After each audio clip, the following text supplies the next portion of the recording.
So, good afternoon, everyone. This is Dr. April Murdoch here again with another powerful podcast. I am so excited to have this woman on the podcast today. You know, I was reading maybe a couple of weeks ago, because I do research for these things, and everything I post on my social media, you know, I research it to make sure that it's accurate information. And I was reading an article that said that January was like the highest month for divorce filing. And I was like, that makes pretty good sense. Like, you weather the storm of the family coming in town, you get in Christmas and the holidays, and you're like, kill me now. I'm rich. So with that being said, I figured that here that could prepare those women out there who are considering moving down that path, just to give them the education that they need and that perhaps to guide them in the right direction. And so today I have Mrs. Elaine Silver, and I'll tell you a little bit about her. She is a collaborative divorce attorney, so we'll learn more about what that word means, because from Elaine's perspective, you don't have to lose your shirt and your whole mindset going through a divorce. Do it collaboratively. We'll talk about that. But she's a collaborative divorce attorney and mediator in Lake Mary, which is the greater Orlando area. So she's in Florida. And her practice is limited to out-of-court resolution, including collaborative practice, unbundled services, and she represents clients through mediation and litigated matters and mediating for families with and without lawyers in the room. So she's an attorney, but she does something really unique. She has been an attorney in over 20 years, which she founded the Silver Divorce in Lake Mary, Florida, which is a suburb of Orlando. She was the president of the Florida Association of Collaborative Professionals, is a board member of the Central Florida Greater Orlando Collaborative Family Law Group, and sits on the board of the International Academy of Collaborative Professionals. So y'all, she's steeped in this thing. After graduating from New York University School of Law, go girl, she graduated with honor, I need to say that, and she worked as a divorce lawyer in Connecticut. She represented a wife in a record-setting divorce case who was awarded the largest amount of alimony and child support given by a Connecticut judge to that point in time. I don't know if you'll share with us what that was, but I think no. Elaine teaches about collaborative divorce professional law and mental health graduate students, and will talk about collaborative divorce to anyone who asks. When she doesn't work, doesn't sound like she doesn't do anything else, but when she does her pickleball, she gardens, and hikes her forever husband. Thank you so much, Elaine, for coming on the podcast. We are so glad to have you. Dr. April, thank you. Yes, ma'am. Thank you for having me. I'm honored to be here and spread the word about peaceful ways to get divorced. So talk to us about that. Like, was that case that you did in Connecticut, was that the case that led you to say, like, can you tell us about what led you to the whole collaborative arena? Yes, ma'am. So this was a long time ago, before collaborative was in the atmosphere. And we tried this case. The lady got over $500,000 of alimony and child support each year, private school tuition. These were very wealthy people. Yeah, it was a lot of money. And this was back when it was even more money, right? So these were not poor folks. But I followed that family after the divorce, and life happens. And he lost his job. And if he was, trader on Wall Street. And if he lost his job through no fault of his own, that money was going to disappear.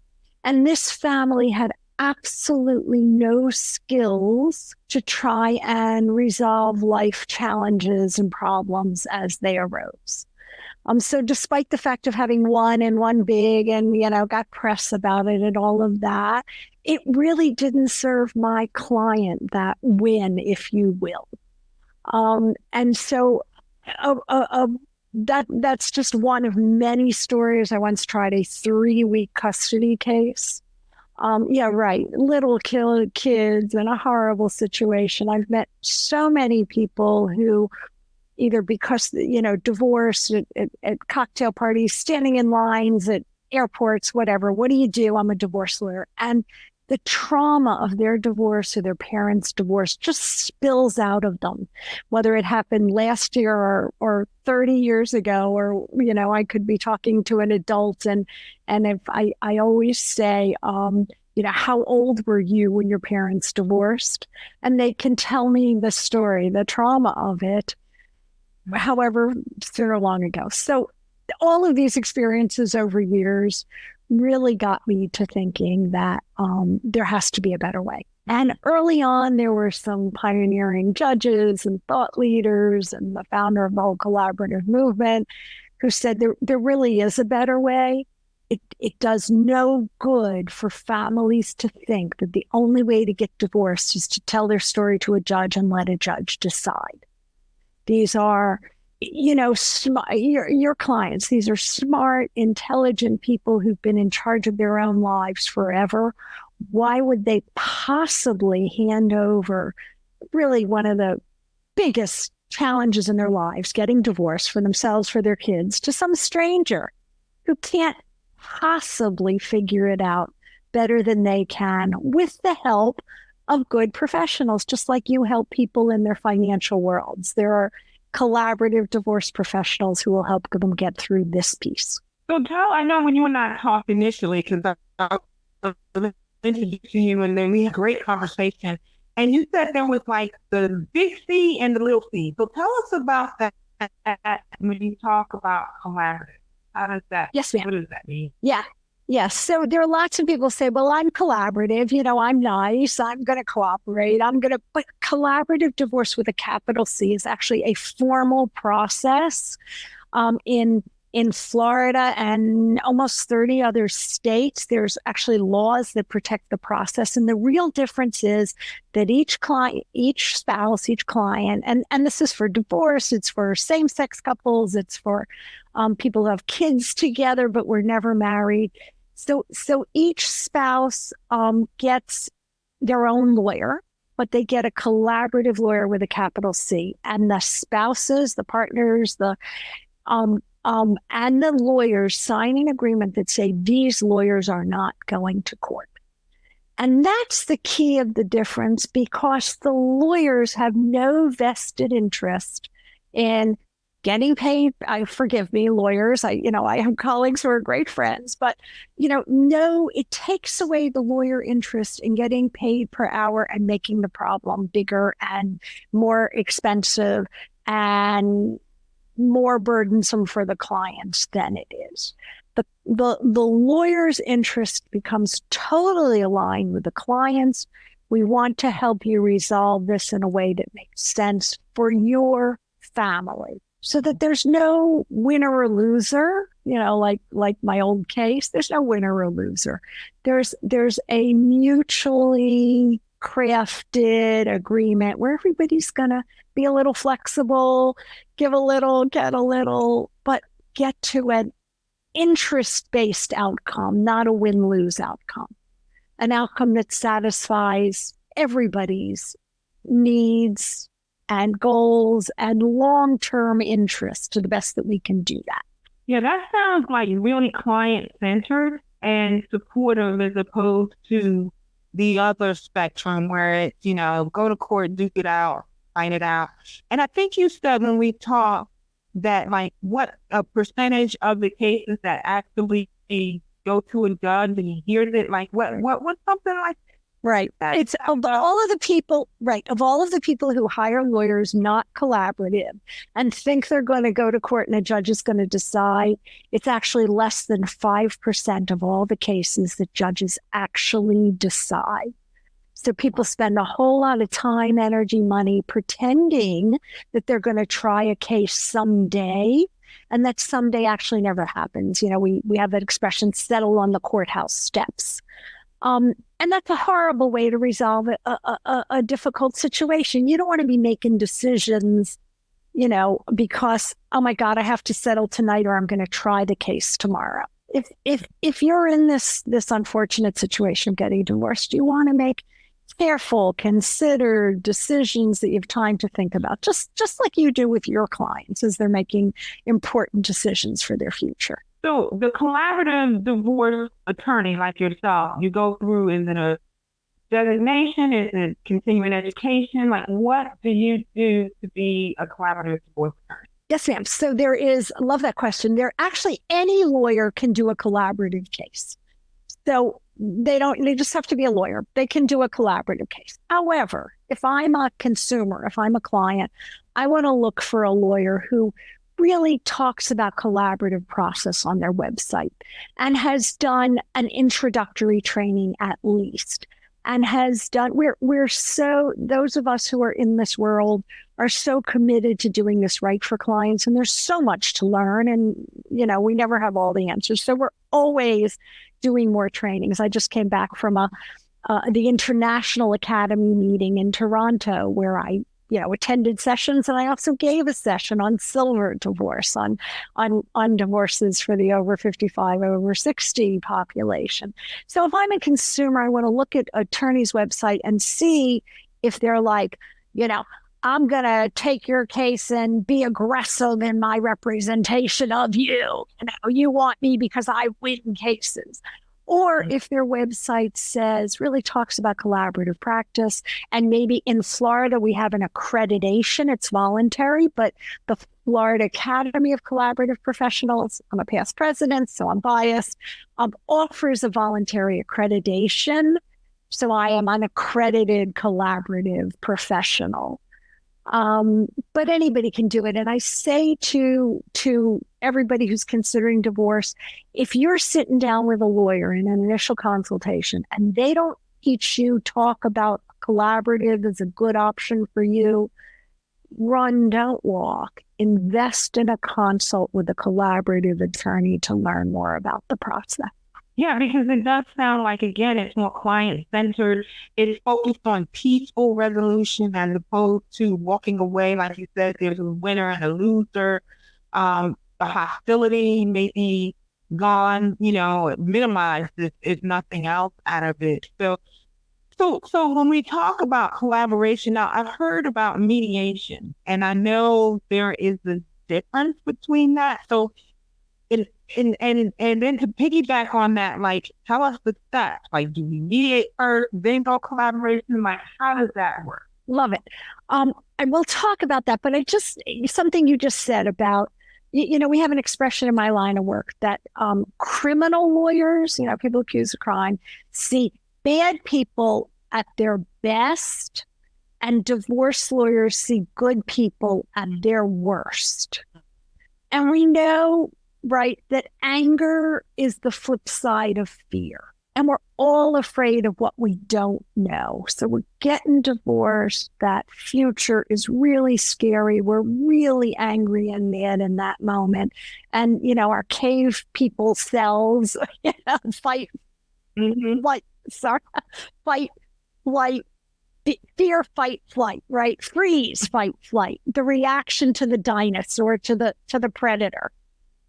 Those are still instinctive to us. So what we don't want to do is freeze people at that worst moment when they're scared and mad and angry and lashing out. Because you know what? These same people who are getting divorced right now, right? A long time ago, or not so long ago, right? They fell in love. They got, forgive me, can I say this? They got naked. They do the things you do when people get naked. They got married. This is not all of who this person is, the person that they're kind of at war in big quotes with right this minute. So how do people turn that cruise line, turning a cruise line around that's going in one direction as a cruise liner is a little speedy ship, right? How do you turn it around off that path of going to war? Well, first of all, so what people do is, one, get legal advice by all means. Understand what your options are. Mediation. So you hear a lot of lawyers saying, we don't have to do that whole collaborative process because we're going to go to mediation. So the mediation and collaborative have the same goals: peaceful, private resolution that the client's ultimately in charge of. But how you get there really does make all the difference in the world. And unfortunately, the way mediation has come to be practiced by and large is it's sort of that on the courthouse steps, that 11th hour marathon. There are mediators in the world who post on Facebook that they brag about, oh, we had a 15-hour mediation last night, but the case settled. Nobody wants to be making decisions in that kind of high pressure, pressure cooker context. Collaborative. But there is a mediation model, and this is also something I do, and a few of us do, not very many. More people should do this, we call it a pre-suit pro se. So there's a fancy word. So before you go to court, and you can do this with or without lawyers, you, a couple, can engage a mediator to help you work through the issues that you've got. And I do this a lot with couples. They Google mediation, they find me, they call me. We talk about whether this is an option. When I do mediation that way, I meet in 2-hour blocks of time with people for as few or as many meetings as they need to get to an agreement. Once you have those agreements written and signed, you have the basis for an uncontested divorce. So a judge still has to sign off, but a judge isn't making any decisions. A judge is just approving those agreements the parties have met. Yeah. However, there are people who can't just do it themselves, who want legal assistance, who want advice and counsel. So collaborative for those folks, that's up the same process. We're going to meet together early and as often as we need to help this family, one, understand everything they've got, understand what the finances are. And depending on the complexity of the finances in a family, that may be more or less complicated. Are they just W-2 wage earners, and do they have retirement funds and a house? Pretty simple. But do they have a business? Do they have complicated investments? Is there a lot of debt? Are they are they in business for themselves so that we have to do some work around what is the income really?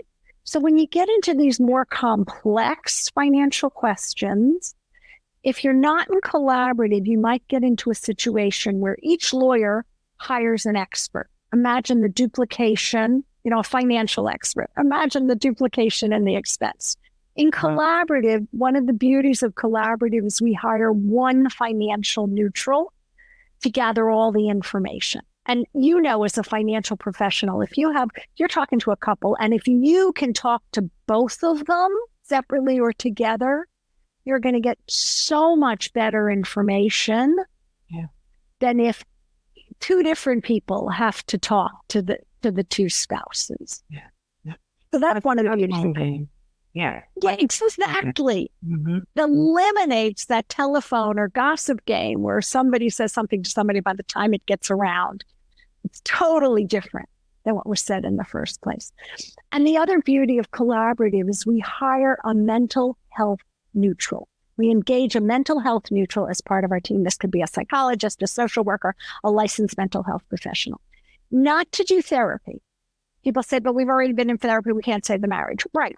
This is not therapy. It's not to save the marriage. It's one, to help people make a parenting plan without the lawyers in the room. Give it to an expert in kids and parents and relationships to help the couple not only make their parenting plan, but start to learn how to co-parent, because they're going to have to do that forever for a long time. Yeah. And if we have time, I can tell you a lovely story about that. We've got time. Talk to me. Okay. So in a recent collaborative case, this was a very challenging case because there were two kids. They were actually struggling, these kids. One kid was talking about not going back to school, wanting to be homeschooled. There were some substance abuse challenges among the parents, but these were high functioning professionals, So this case had really all kinds of challenges. And very early on, there was sort of one of the parents, one of the spouses moved out of the house because things were really tense in the home and they were not doing well. They could barely have a civil conversation. lots of therapists, all sorts of stuff. We got into the collaborative process, and fast forward, after about 6 months, that's really all it took. We resolved, they were able to reach a parenting plan. They were able to reach a financial resolution. There was a conversation about mom had to stay in the house. And as time went on, she realized that maybe that was not the best economic option. It made more sense to sell the house and to get 2 new, smaller homes. And nobody made her do that. Had it been a court situation, she probably would have been forced to do that. But nobody made her do that. She was able to come to that decision on her own. And at the very last meeting, we have a meeting where everything gets signed and we tie it up in a bow. And, everybody feels not happy that they're getting divorced, but okay with it. Like they've really made progress. And we heard this lovely story of how the kid who wasn't even going to go to school, that the principal called them in, so the parents into the office, and everybody go, uh-oh, principal, this is going to be bad, right? No. The principal called them in to tell them how well their kid was doing and how the kid was getting it on. And we all were virtually crying when we hear the story. And not only that, but then that night when one of the parents was dropping off the kids at the other house, the parent invited them in to join for dinner. Wow. Wow. Not sat down. Yeah. Exactly. Thank you. We as a professional team were tearing up when we heard this story. Yeah. That's why we do that's it. I mean, that is it, because I'll tell you, I mean, just in my experience, and I'm divorced, and it's so angry. People are so angry. You talk to one spouse and they're like, she took me to the cleaners. He took me to the cleaners. Still years later have this bitterness. And, even though they may have rights and access to the children and they're doing it, but it begrudgingly, and it's just angry. And so to hear that you can separate using a process that is peaceful. And what it sounds like too, the woman came to her own, it took time for her to simmer down and really look at the big picture. But when you're in a divorce that's heated and you got to go back and forth to court, you're constantly battling. It's like, I'm going to win, I want to win, I want to win. And not really sitting down in that picture. And it sounds like the collaborative allows everyone the opportunity to do that at their own pace and not force their hand. But that is amazing. I just got children who told me that story. Wow. You just described that so beautifully. And one of the things I was thinking, it just popped in my head, was when I was 19, I interned in the public defender's office in Baltimore City. So, I talked about criminal law. After that summer, I was never going to do criminal law again. And the boss, the public defender, the chief guy, decided that it would be a good idea for my little 19-year-old person to go into jail and interview one of their clients. Yeah, I can see the look on your face. Oh my God. Here I am. I take myself into the jail, and it was very scary. And then he decided that he should put me on the witness stand to talk about whatever. Yeah, I know. I cannot to this day. I see the look on your face. That is traumatizing. Well, wait. So here's the thing. Talk about trauma. I actually don't remember walking into the jail. I have no clue what we talked about. I have no clue what I actually testified to. But what I can remember to this day is how scared I felt being on the witness stand. And I think about that every single time that we think about when a client comes to me and says, I want to tell my story to the judge. I say, you have no idea what that's really all about. Yeah. And a lawyer who's being honest will tell you how much their I don't want to say anxiety, but how the adrenaline starts to flow every time they go into a courthouse. And this is not their life.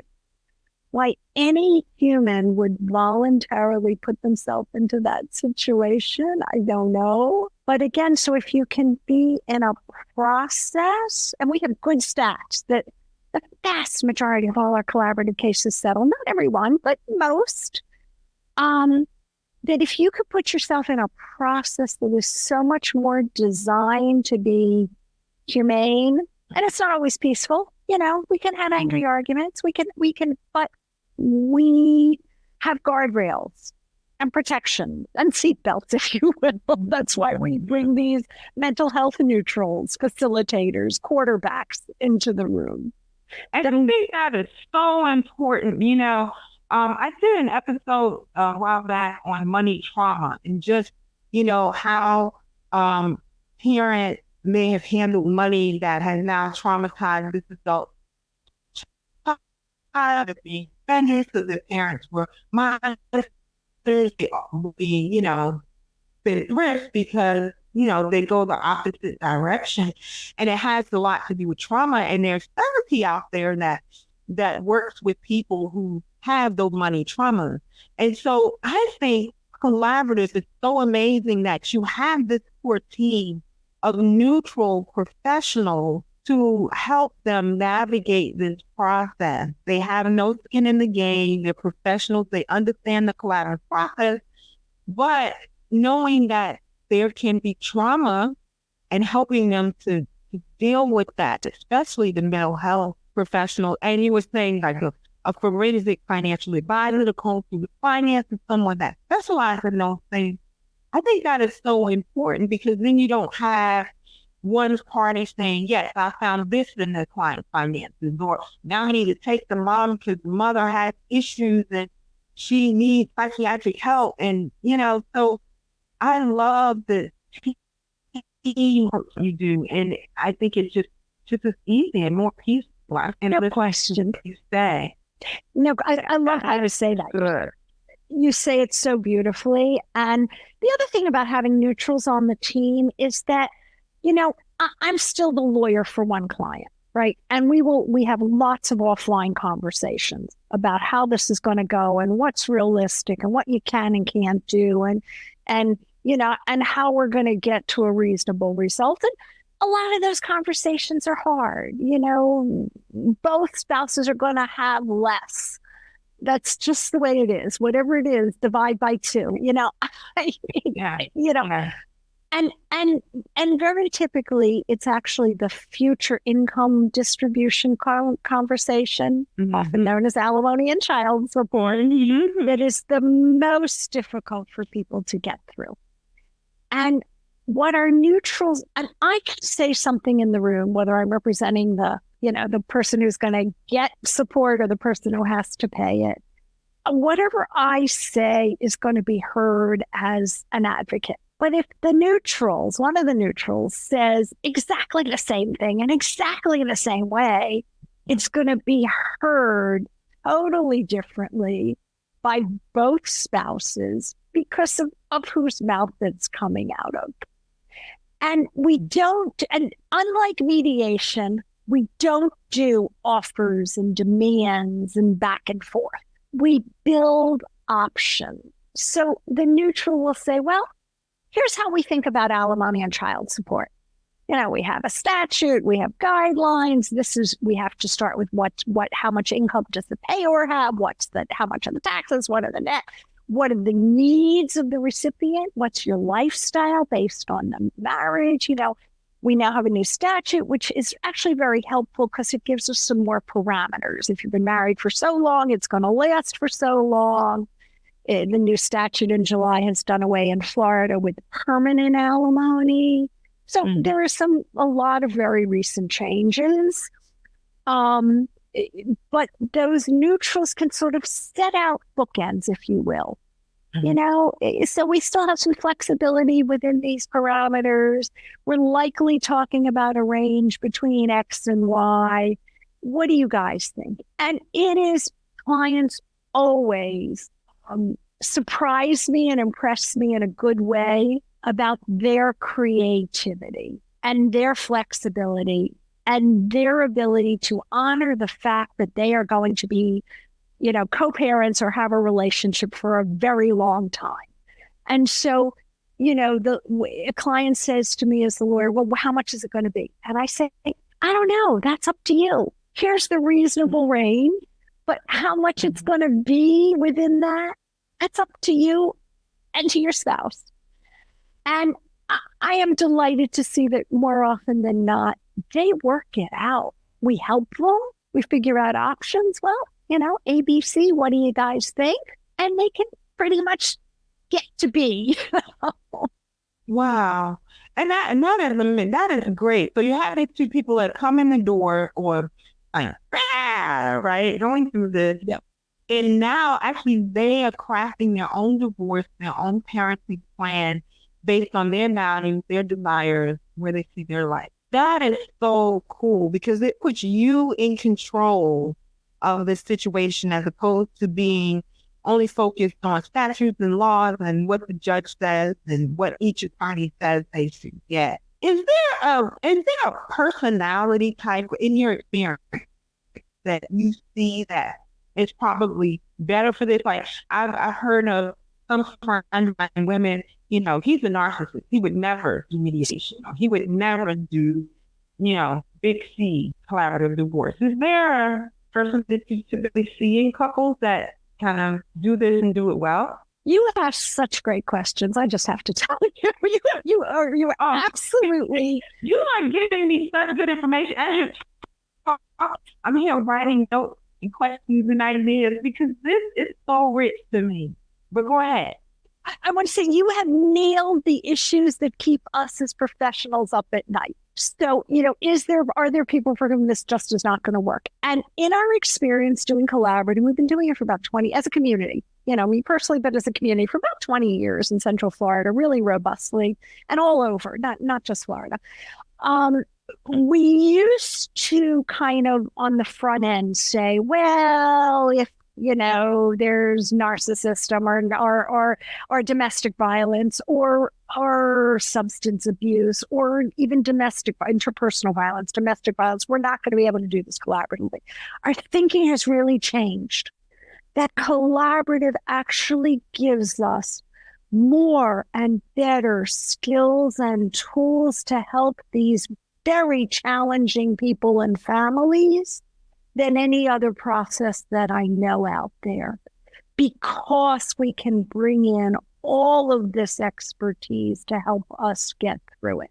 Now, narcissism is sort of the buzzword of today, right? Everybody's narcissist. Right, yeah. Well, some people are just old-fashioned, self-centered, bleep words, Yeah. But it is absolute. But you know what? Those narcissists, it's all about them. But you can, this family has managed around that for a long time. Doesn't want to do it anymore. I get it.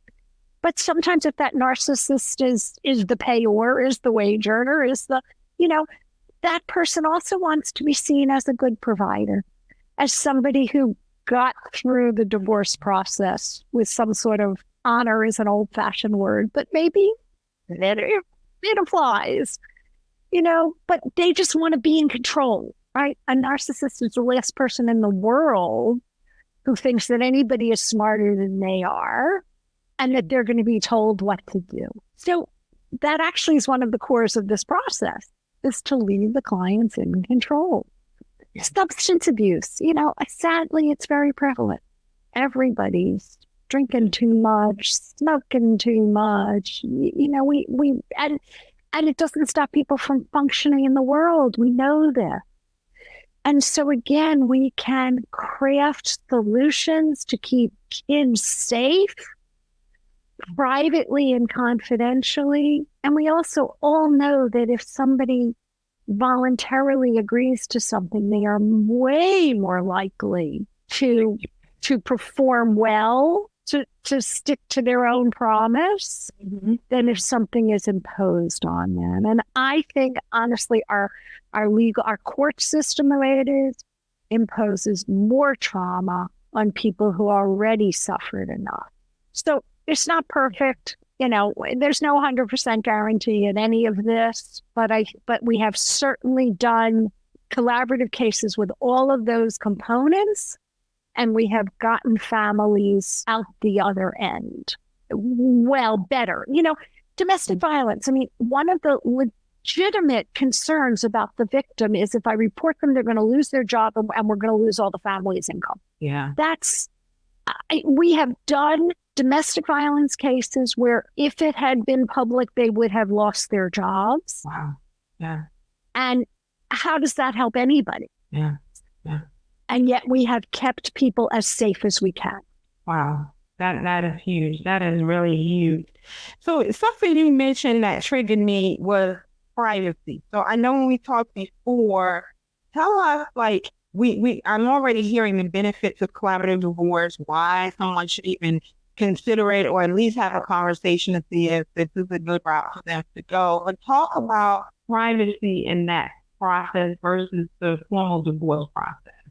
Yes, ma'am. So in Florida, anyway, I don't know where your listeners are, but I'll talk about Florida. Does that make sense? In Florida, the kind of old-fashioned traditional way is you hire a lawyer. The lawyer files a petition for divorce in the courthouse. And only after the petition is filed is the other party served. People said, well, I'm going to get divorced. I have to go file a petition. Well, no, you don't have to start that way, number one. And number two, on the privacy issue, as soon as that petition is filed, it is public record. I can sit here in the comfort of my office on my computer and look up anybody's divorce anywhere in the state of Florida. And so, first of all, the fact that you're divorced becomes public record, available to anybody. And then what happens? I don't know if your listeners have ever gotten a traffic ticket. So what happens if you get just a traffic ticket is in Florida anyway, your mailbox gets flooded with lawyer letters. You got a traffic ticket, you need to hire a lawyer, there's solicitation letters. Well, I'm sad to say that lawyers are now doing this in divorces. So the cases get filed and there are lawyers trolling, I'm going to use that word, the system.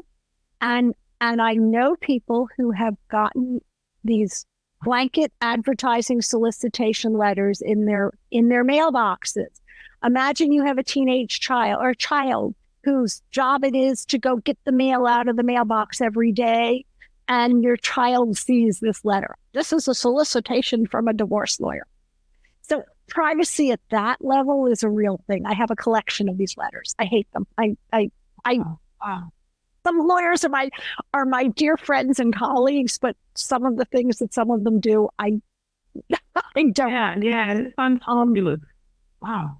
Well, it's advertising and they're allowed to do it. It's not deemed to be unethical, but I think it's horrible.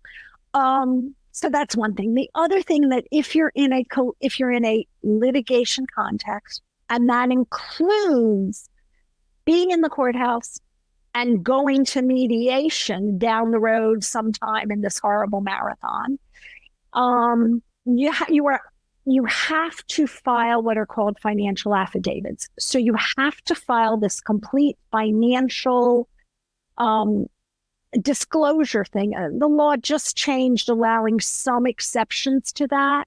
But if you're in an old-fashioned litigated matter, more often than not, that financial affidavit is going to get filed in the courthouse, which means, again, I can go, you can go, you're not a lawyer, so you can't do it from your computer, but you can go to the clerk's office and say, let me see Joe Schmo's financial affidavit. These files are public record. They have to give it to you. There's nothing protected about it.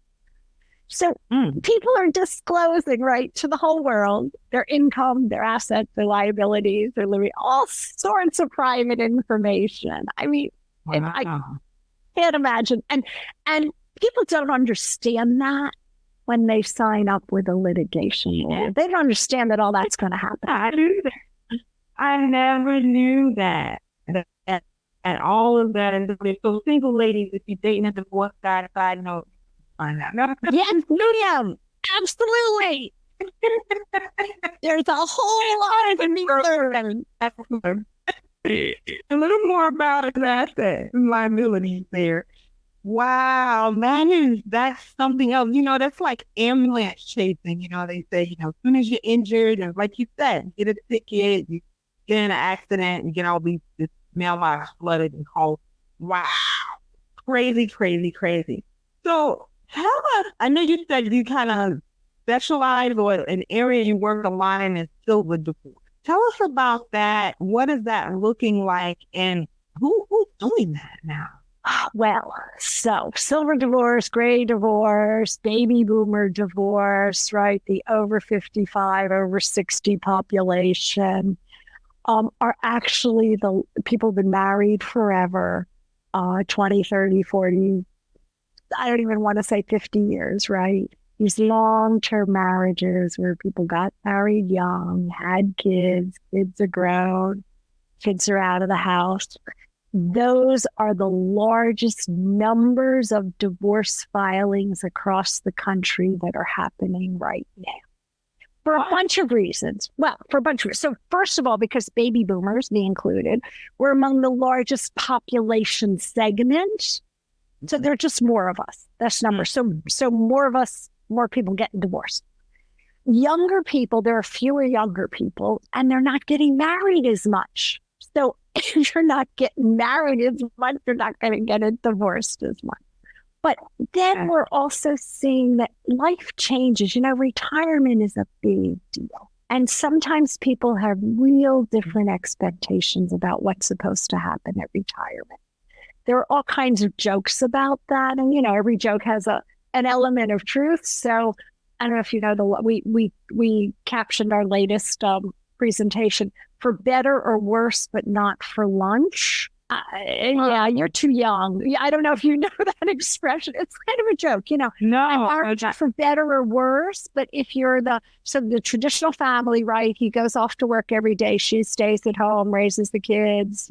There's still a lot of those families around. And it's like my house. You're supposed to be gone from 9 to 5. I'm not making you lunch. That's not part of the deal. So it's not literal. It's just different expectations about what happens on retirement, how big a change that is. And sometimes we see all of this, right? The work life has really been that he's been out traveling a lot. So he really wasn't home and part of the family. And who knows what was going on in all that business travel, Mm-hmm. Mm-hmm. And now for the first time, they're home and really have to face each other as a couple. Or the kids kept them together. The kids were the glue that they, and a lot of people say that we stayed together for the kids and now they're out of the house. Yeah. Health issues are hard. I encourage women never to marry an older guy because, they may see fit and healthy. Right. They may, as fit and healthy as they may be at 50-something, 60-something, if you're 10, 20 years apart, they're in their 70s, whatever, and you're in your 50s, not likely what you signed up for. Sorry.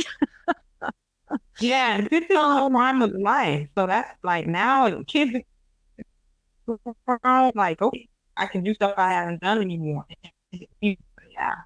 Right. So that's a big deal with that. It's a big deal. And so it's really challenging economically because whatever plans the family had made for retirement, when you're either past your earning years or closer to the end of them in the beginning, whatever plans you've made for retirement are going to have to get scaled down because two cannot live as cheaply as one.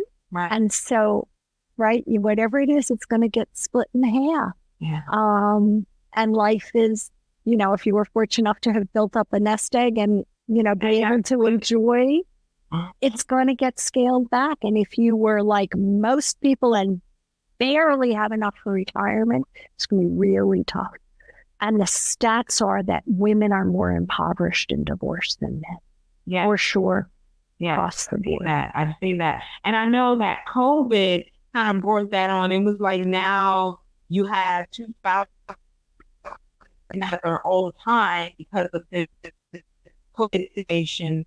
And now you're like, oh my gosh, I don't even know this person. I don't even like this person.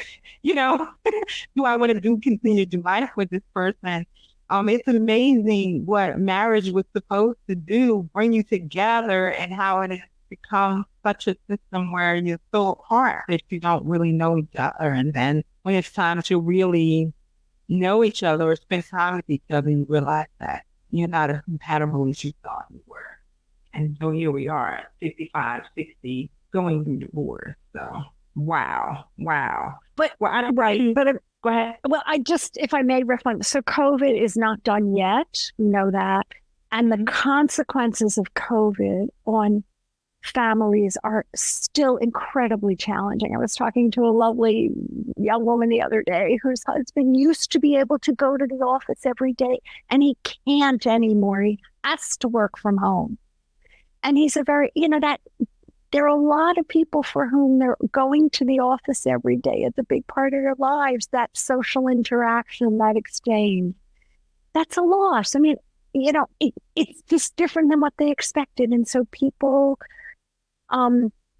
this not compatible, right? But I just want to say, this fairy tale notion of my spouse doesn't make me happy. Mm-hmm. I tell people to let go of that. Find your own happiness and bring that to your marriage. It is not your spouse's job to make you happy. Yeah, I hear these things like, he completes me. And I'm like, wait, you're two individual people. Be complete when you enter the relationship. And then you have two whole individuals who have their values and shared values, ideally, right? And so you guys merge as one, but thinking that one person is gonna have is, a big mistake with women. And in my issue too, a lot of times when I meet with women, one of the problems is, they don't talk to their spouses about money at all. So they fall in love. I say to them all the time, you guys will share your body parts before you share details about your finances, right? I was like, you won't ask credit score, you won't ask how much you make.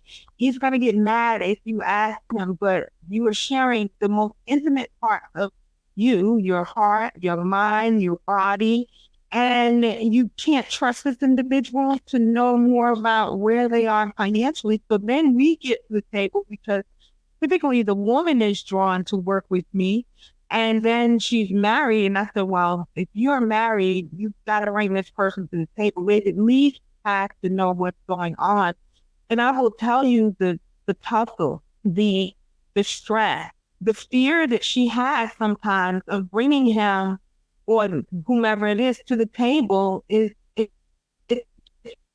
like, and you guys have been married for 25 years, and you don't know this and you don't know that, but you do other things together. And I caution them to have those conversations up front because, even if it's not great, at least going in who you're marrying. But this idea that we can have two separate things and I can do my thing and he can do his thing and then he dies or he gets sick and nothing. So I try to encourage that too, It's crazy, but you're right. This whole complete me, this fairy tale of, marriage that is right off in the sunset, happily ever after. It's work.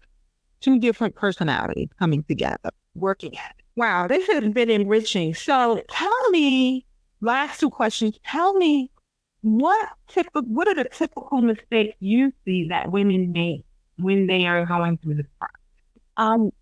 Love that question. And I think we're having a mind meld here because the way you described, you talked earlier about money, trauma early in lives, and people bring that into their marriages. And, I have this neat little saying that a marriage is a three-legged stool. You got to get the sex, money, and power all right. And if you can't talk about it before you get married, don't get married. Just don't. Right. So we're saying the same thing. So mistakes, one, do not use the D word in anger. If you don't change, I'm going to divorce you. Do not use it as a threat. Do not use it in anger. Oh, that's it. I'm getting a divorce. Do not use that D word until you have gotten an education about what it really means and what the consequences are. And that means sitting down and having a consultation with a lawyer. And that consultation, paying the money to do it, because this divorce is going to cost you a lot of money. And the legal fees, the process fees are going to be the smallest part of what it's going to cost you, because you're going to end up with half of your net worth at the end of the day. And that's going to be way bigger than anything you spend on the lawyers to get through it. So if you don't have the money for the lawyers, you don't have the money to get divorced. I can be very blunt about that, number one. Now, and when I see you, it doesn't, I know there are marriages where, one spouse controls all the money, and that's not a good thing either. And so sometimes, you got to figure out a way, but get knowledge, get an education. That consultation should not just be, pay me my retainer and don't worry, dear, I'll take care of it. No. That's what the lawyer says. Run. That consultation should be the conversation that we're having in way more detail. It should be, what are your assets? What are your liabilities? What do you know? What don't you yet know? What are the likely range of outcomes? A lawyer should be able to tell you that. Yes, it's going to be 50-50 of equitable distribution. Wait, there are premarital assets. There are things you brought into the marriage. Okay, let's talk about how you're going to keep those as your own, because those don't get shared. Right. What is the future support going to look like? Is there going to be any? If so, what's the range of what it's likely to be? Well, for a lawyer to answer that within a range, they have to know what the respective incomes are and what your expenses are.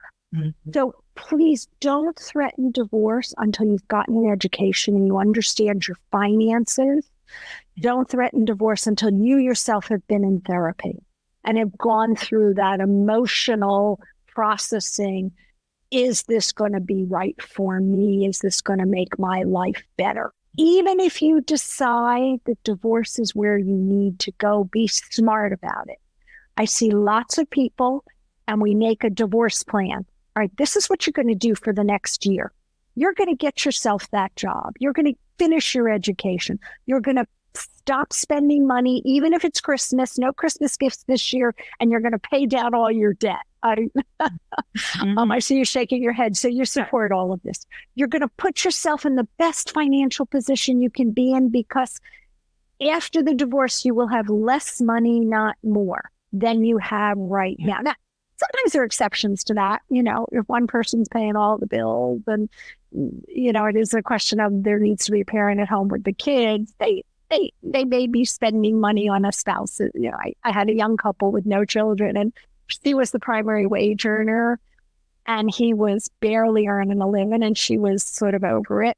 And as she looked at what she had been spending, he was spending a lot of their money on stuff she did not agree with. So, but know that, all of that, before you threaten divorce, and have your plan in place. It won't be perfect. There's always going to be surprises, but understand and have your plan in place. Don't have that big blowout angry, I'm going to divorce, and then start to find your lawyer, and then start to understand what process you're going to use. Does that help? That definitely does help. So ladies, listen, if this is on your radar, if you're thinking about it, I know I meet a lot of women too that comes out when we're talking and we're working together that they're totally unhappy. She's probably more of the contributor to the financial part of the house, not as robust as someone that's really taking care of his family. And they're like, I'm going to work, but I'm scared because I know that everything I built I'm going to lose, and that sort of thing.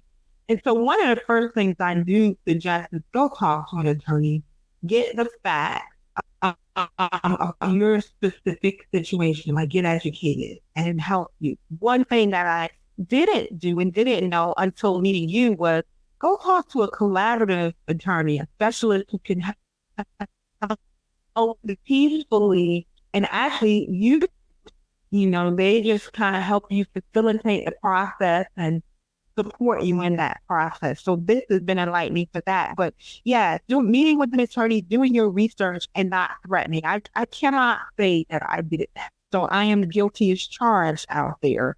And I will take my licks, but I didn't necessarily do it that way. Frustrating. It was, and it was kind of hard not to keep my mouth shut about my intention. But what tends to happen is that you say it enough, it goes in one ear, out the other, or the other spouse may then start secretly doing things to now put themselves in a better position so that when you do what you say you're going to do, now it's going to be more of a tug of war getting and working together to in the process. So that was very... Go ahead. May I add two more things to that? Okay, so number one, if you are the primary wage earner in your relationship and you think this is going to happen, I never want to promote divorce. When people ask me, should I get divorced? I always say it's over my pay grade. But if you are the primary wage earner and you're continuing to accumulate assets and earn more money, sooner is better than later. From just an economic perspective, it doesn't help you to wait. Okay. On the other hand, if you're not the wage earner, or you're the lesser wage earner, you want to be married as long as possible. So there's that. And the other thing is, I am a huge believer in therapy and counseling for the couple, because even if one try and work on the marriage, and I always suggest that people do that if there's any glimmer of possibility, but also that therapist, if you build a relationship, can be a safe space to have the divorce conversation, to have it seriously. And we're doing our best to teach all therapists about the collaborative model, so that if you have that divorce conversation with a therapist as a safe space, calm, everybody's going to behave, to have it, the therapist, who hopefully has some traction with both of you, can encourage a good process. And the only other kind of how-to that I want to throw out here is my coffee shop rule. If you're going to have a hard conversation with your spouse, if you're finally done, do not have this conversation. Do not call them at work. Oh, we got to talk right this minute. Do not do that. Do not try and have a conversation, after the kids are in bed at night and you're both exhausted. Make an appointment to have a hard conversation and do it in a public place. Wow. Go to Starbucks, Barney's, go to a public place, come and go in separate cars. If you can't do it at a therapist, first choice, therapist's office, second choice in a public place. And if you can't go to, find a coffee shop, come and go in separate cars, make a designated time when people are going to be calm. And if that's not an option, at least go for a walk outside and walk and talk about it. Do not do it in the privacy of your home where things, when nobody's watching, people may get less well behaved more quickly. Wow, those are excellent tips. Those are excellent. I wish I knew you just back then. Those are great tips. Elaine, I'm going to tell you, this has been just a great experience. I learned so much from you. And for my listeners out there, if you have a friend or are thinking about it, things are going on, you're trying to figure out if this is the direction you want to go. Listen, I am not a proponent for divorce. I am not promoting divorce. It's tough. Life after divorce is definitely not easy. I've been divorced going on 16 years, raising children as a single parent and co-parenting. It's not easy on the children. It's not easy on you. But you need to be well informed. And that's what this podcast is about. This podcast is all about educating, empowering, and encouraging women with absolutely no judgment. I want to help you become financially confident. And so Elaine is a great resource. If this is something you're thinking about, in the show notes, her information will be there. Schedule a consult with her. Learn more about her. I always say synergy is important. Like, everybody is not for everyone. So you need to make sure that there's synergy, because just like your money, ladies, this is a very your life. It's like going to the GY and completely exposed. And you need to do that with someone that is knowledgeable, gentle, you can trust, and you feel this energy. So I think Elaine will be perfect for anyone out there contemplating this, going through this. She has such sage wisdom, and her experience is just, above anything that I've heard of in this industry. So I want to thank you so much for coming on today and sharing your expertise with my audience, with me. I've learned and grown so much. If someone needs to reach you, how would they contact you? I'm going to put it in the show notes, but you can say it here for those listening. Thank you. And so my website is silverdivorce.com, www.silverdivorce.com. It's my name. It was my father's name. I've been married forever. I never changed my name. I'm a feminist from way back. And go to my website. You can email me through my website. My email, pick up the phone and call me. I talk to everybody, see if I can be helpful. If you're in Florida, I can help you. If you want somebody more local, I have a world, of people who think the way I do, all over the United States, all over North America, really all over the world. And I'm always honored to put you in the right direction. I'm not the only person who's this crazy. There's a whole community of us out there in the world. And the other places to find out more about collaborative process, if you're in Florida, the Florida Academy of Collaborative Professionals is collaborativepracticeflorida.com, and the International Academy is collaborativepractice.com. So those are the three critical websites. Dr. April, it has just been a delight and a pleasure and an honor. You have asked the best questions, truly. So and synergy. I'm so glad we connected. I am too. It was a great, great introduction. And I got my listeners find value out of this podcast. I know I have. Hopefully I can, but I know you exist, and this process is so robust and so supportive. Going be definitely sending people to you to have conversations about what their life would look like on this process. So thank you for your time. I know it is valuable, and I appreciate you donating it to this podcast this afternoon. Thanks so much. All right, I'm going to sign off. Y'all listen, in the show notes, you can find out how to contact Elaine Silver, silverdivorce.com. And I will put the links to the collaborative process information that she talked about, so you can research that on your own as well. Thank you so much for listening, and we'll see you on the next podcast. Have a great day.